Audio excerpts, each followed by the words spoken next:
Muchísimas gracias. Ciertamente, ese es un tema que aqueja no solamente a un país como el Perú, sino también a muchos países, puesto que el eucalipto, una especie exótica, ha sido introducida, aquí en el caso del país, un poco más de 100 años, y una de las principales plantaciones o forestación con una especie exótica es precisamente respecto de lo que es esta especie, Eucalipto globulus labil.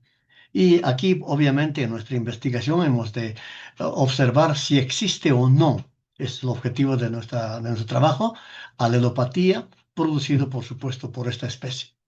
Vean ustedes, las especies de eucalipto en general, obviamente ha sido bastante criticada, observada, etcétera, como especies alelopáticas.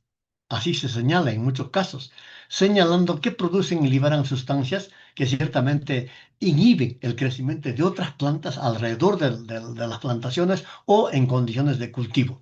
Entonces, ese es un aspecto interesante. Sin embargo, ha habido, por supuesto, resultados de investigaciones como es el caso de estos investigadores de Lima, Sanguingue y Swift, que declaran que la alelopatía del eucalipto ha sido declarada de poca importancia. Es decir, para ellos no hay problema, no existe alelopatía o existe demasiada escasa en su producción. Varios investigadores como Bará y compañía, Zurich y Rey, señalan que el efecto nocivo es atribuido más bien no a la emisión o generación de sustancias químicas que son alelopáticas, sino más bien es atribuida digamos, competencia importante directa a la luz, al agua y a nutrientes. Entonces es un tema también que hay que interesar. Sin embargo, Catalán y compañía, todavía el 2013, sostienen que el eucalipto contribuye al deterioro de los suelos y fuentes de agua, donde son cultivados o plantados. Señalan que son perjudiciales para los ecosistemas desde un punto de vista ecológico y no controlan la erosión y secan el suelo. Por lo tanto, como ustedes están observando aquí, hay, por supuesto, muchísimas más investigaciones y opiniones que generan y observan, por supuesto, el eucalipto como una especie totalmente dañina. Consecuentemente, tomando en cuenta estas aseveraciones, se evalúa la alelopatía mediante bioensayos con extracto de hojas de eucalipto provenientes de plantaciones de 4 provincias, aquí en la zona andina de Cusco, que está ubicada por encima de los 3.400 metros sobre el nivel del mar. Por lo tanto, la investigación examina los efectos ecológicos de las plantaciones de eucaliptos globulus. Reis todavía en 1974 define qué es alelopatía y señala como el efecto perjudicial que una planta, que una especie, no solamente el eucalipto, sino muchas que tienen resinas, aceites esenciales, etcétera, podría ocasionar a otra a través de compuestos químicos que son liberados al ecosistema o donde pueden compartir el ecosistema con otras especies. Por lo tanto, el objetivo de nuestra investigación ha sido evaluar si existen efectos alelopáticos producidos por esta especie exótica Eucalyptus globulus en la germinación de 4 especies de cultivos muy comunes y practicados en los Andes, en condiciones de vivero ciertamente. Para ello se va a utilizar el extracto acuoso de hojas, ramas tiernas y frutos de eucalipto que constituyen las plantaciones en la zona andina del Cusco. Dicho de paso, tienen más de 40 años. Por lo tanto, permítame señalar cuáles son los materiales y métodos utilizados. Como hemos explicado, se utilizaron hojas frescas, hojas secas, ramas tiernas y frutos de Eucaliptus globulus, colectadas en las plantaciones en la zona andina. Pero lo que se ha hecho es, se ha extraído el extracto acuoso para ir haciendo ensayos en gabinete, es decir, en vivero forestal, para los ensayos en la germinación y crecimiento de las semillas de maíz, de haba grano seco, de cebada, de quinoa y kiwicha, que son cultivos andinos bastante practicados aquí en Cusco. Por lo tanto, estos bioensayos de la alelopatía se llevan a cabo en un vivero forestal en una provincia muy cercana a la ciudad de Cusco, ubicado en la provincia de Calca. Las muestras fueron colectadas de plantaciones de eucaliptos existentes en 4 provincias, Cusco, Calca, Quisquicánches y Anta, debidamente georreferenciadas. Este mapa nos está señalando la ubicación de esas 4 provincias, de donde provienen, por supuesto, las muestras de hojas, ramas tiernas y frutos del eucalipto. El extracto acuoso se obtuvo siguiendo el método descrito por Pérez y compañía. El material licuado fue sometido a destilación utilizando un instrumento tipo Clevenger y un matraz redondo de 2000 milímetros de capacidad. El extracto obtenido fue considerado la concentración básica, al 100%. y fue conservado una vez obtenido el extracto en un congelador a 40 grados Celsius bajo cero o menos 40 grados. Hasta el momento de su aplicación en los bioenseos. Y las concentraciones preparadas fueron de 10, de 25, de 50, de 100 y de 1000 miligramos por litro. Y para el ensayo de los ejemplares testigo se utilizó agua destilada. Ahora, el sustrato también fue uniforme y el sustrato empleado fue rico en humos de lombriz, hojarasca de maíz, cascarilla de kiwicha y arena en los siguientes porcentajes. Humos en un 41%, hojarasca en un 41%, cascarilla de kiwicha en un 12% y arena en un 6%. Por lo tanto, este sustrato ha sido utilizado para llenar en los tubetes que ustedes están observando en la fotografía del centro. O sea, llenaron los tubetes en un número de 750. ¿Por qué 750? Es decir, 125 para las 5 especies y 125 para la siembra de los testigos en el bioensayo. Cada tubete con una capacidad de 180 gramos de sustrato. Los tubetes facilitaron tener la misma cantidad de sustrato y observar de manera uniforme el crecimiento individual de cada plántula. Consecuentemente, los 125 tubetes utilizados para cada especie fueron distribuidos en la forma siguiente: 25 tubetes para cada una de las 5 concentraciones que acabamos de explicar y 25 tubetes para los testigos en cada especie. Una vez realizada la siembra, se trabajó durante 4 semanas, se procedió a regar individualmente empleando una jeringa de 15 mililitros durante 4 semanas.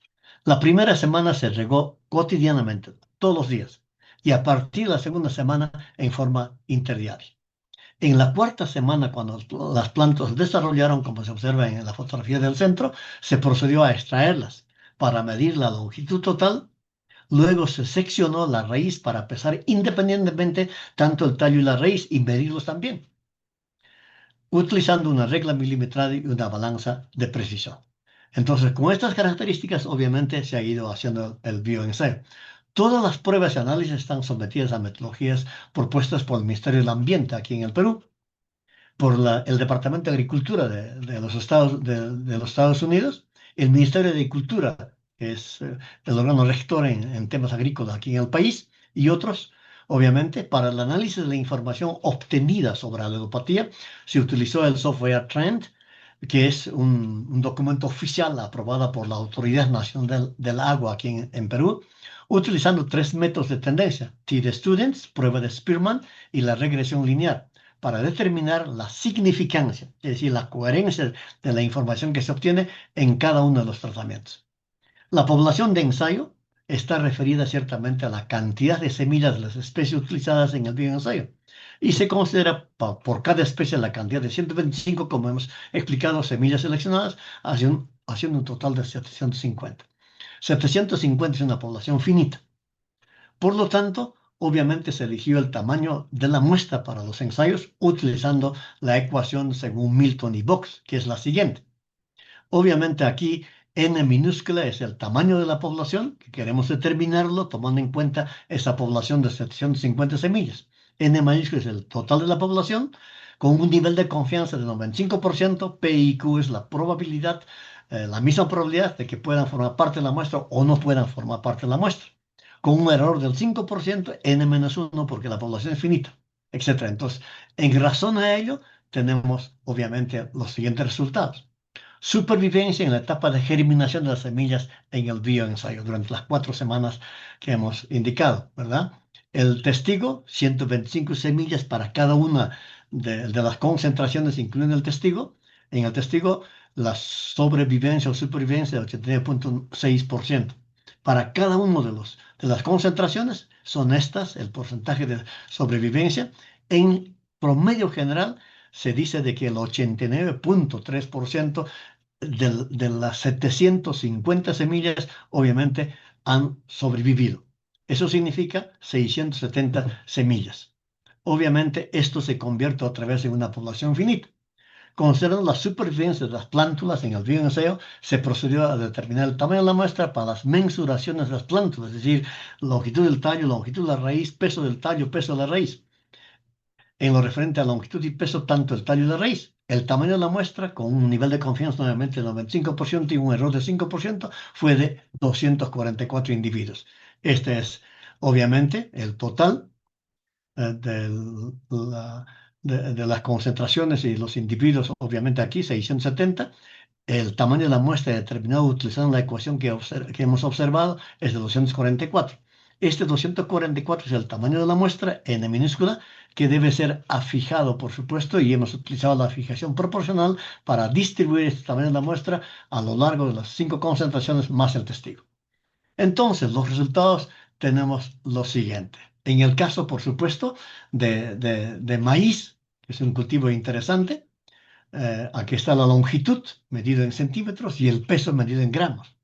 El tallo, longitud del tallo, longitud de la raíz y la longitud total, tanto del testigo como de las diversas concentraciones, es decir, las plántulas desarrolladas en las diversas concentraciones de ensayo, 10, 25, 50, 100 y 1000 miligramos. Vean ustedes, eh, el resultado, hay un incremento porcentual positivo en este caso de 7,3% en el caso de longitud. En cambio, en lo que corresponde al peso, obviamente más bien, es muchísimo mayor, es decir, 44% más respecto del testigo, respecto del testigo. Si el total aquí es 6 gramos, 6,8 gramos en el testigo, en cambio en los otros resulta siendo mayor. Esto sin duda ya nos adelanta alguna conclusión que lo vamos a ver. Aquí están los resultados del bioensayo. Ahí están los tubetes, las plántulas en las diversas, este es el testigo y las diversas concentraciones. Y una vez que hemos extraído del tubete, aquí están las plantas de maíz y obviamente en el testigo la longitud del tallo, la longitud del tallo, la longitud de la raíz para cada una de las concentraciones. Igualmente obviamente se determinó o se calculó el peso tanto de la plántula como del ocurrió con química.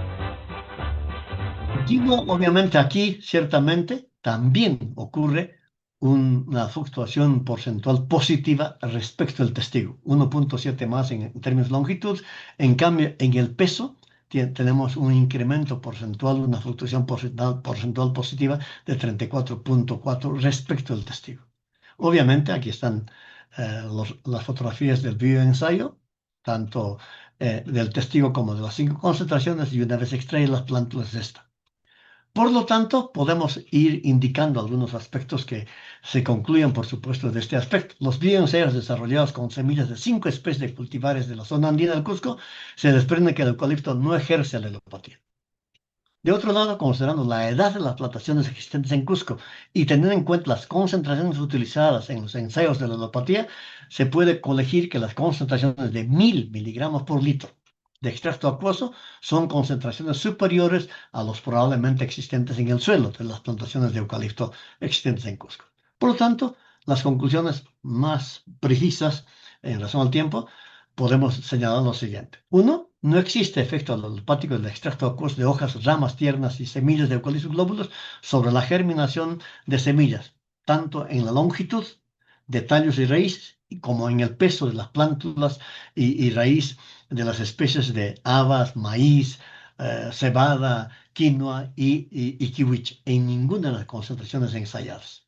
Obviamente en Perú, como en muchos otros países, se utiliza el Eucalyptus globulus para forestar, para hacer plantaciones. Por ello es importante conocer el impacto que sus aleloquímicos o probables aleloquímicos tienen sobre el suelo, puesto que puede afectar a la flora y fauna nativas. Los bioensayos que hemos hecho demuestran que no hay efecto negativo del eucalipto sobre la germinación de semillas y el desarrollo de las plántulas a nivel de vivero, por lo menos. El extracto acuoso de Eucalyptus globulus no inhibe el desarrollo de las monocotiledóneas, con los que hemos ensayado, maíz y cebada, tampoco a las dicotiledóneas, haba, quinoa y kiwicha, con las que hemos trabajado. Consecuentemente, los efectos alopáticos que genera el eucalipto en cultivos de maíz, haba, quinoa, kiwicha y cebada, en realidad son nulos. Muchísimas gracias por vuestra atención y, por supuesto, muy grato de compartir esta experiencia y estos resultados.